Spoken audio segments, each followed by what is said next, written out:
టమాటా పచ్చడి అండి. 1 నెల రోజులు నిల్వ ఉంటుంది ఇది. దానికి కావాల్సిన 1 కిలో టమాటాలు, 1 కప్పు కారం, 1/2 కప్పు ఆవాలు, 1/2 కప్పు మెంతులు, కొద్దిగా జీలకర్ర, 2 ఎల్లిగడ్డలు, 50 గ్రాములు చింతపండు, 1/2 కప్పు ఉప్పు, ఇంగువ.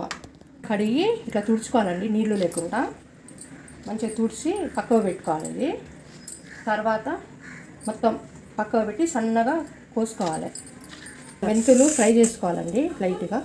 ఈ జీలకర్ర కూడా ఫ్రై చేసుకోవాలి.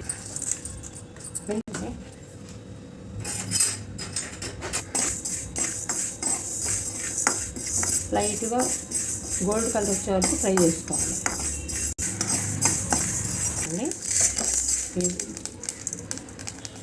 చల్లారినాక మిక్సీ పట్టుకుందాం. కొంచెం లైట్గా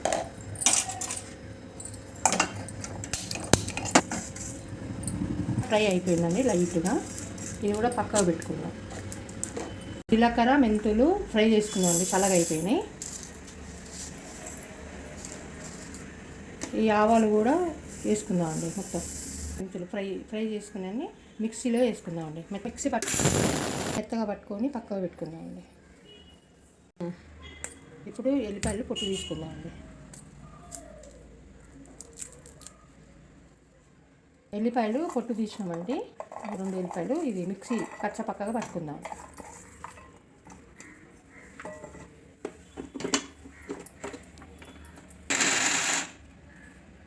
చూడండి, ఇలా పక్కగా పట్టుకొని పక్కకు పెట్టుకుందాం.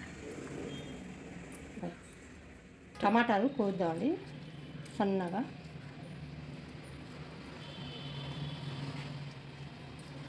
అన్నీ కోసి పక్కకు పెట్టుకుందాము. టమాటాలు అన్నీ కోసుకోవాలండి. ఇలా కోసుకొని ఆయిల్ పోసుకోవాలి. టమాటాలు వేసుకుందామండి. చింతపండు వేసుకుందామండి. చింతపండు వేసుకుందామండి.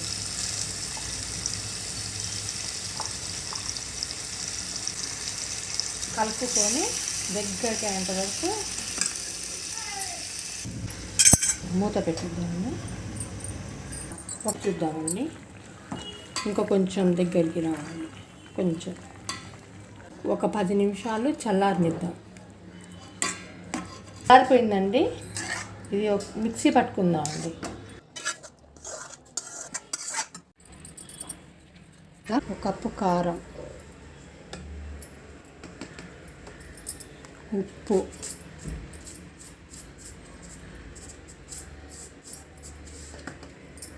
జీలకర్ర మెంతులు ఆవపొడి కలుపుకుందాం.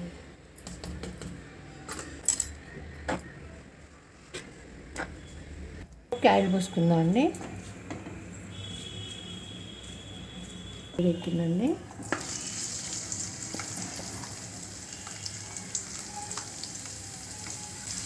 ఎట్లా వచ్చే వరకు వేసుకోండి. పోపు దినుసులు వేసుకోవాలండి.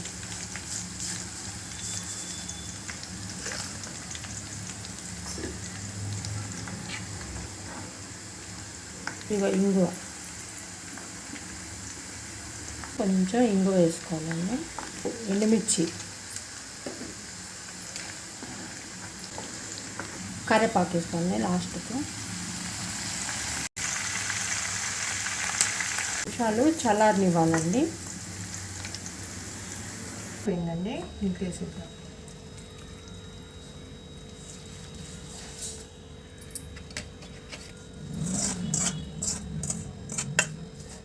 అండి మెల్లగా కలుపుకుందామండి.